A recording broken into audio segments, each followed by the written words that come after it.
Welcome, here I've got Samsung Galaxy Z Flip3 5G and I'm gonna show you how to activate image stabilization while recording a video at this device. So let's start by tapping on the camera button to open it, and for now we are on standard photo mode. We have to change it to the video by using this settings bar and just simply going to the right. So here we are.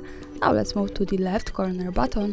When we pick it, we can open the advanced camera settings.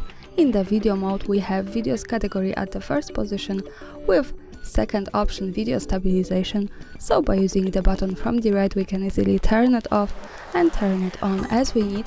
And in this device, we have also one way to stabilize our video better. So let's move back to the video preview and focus on the third from the left button on the settings bar. So just one tap here and we can turn on super steady recording, another tap to turn it off. And that's all. Thanks for watching, subscribe our channel and leave the thumbs up.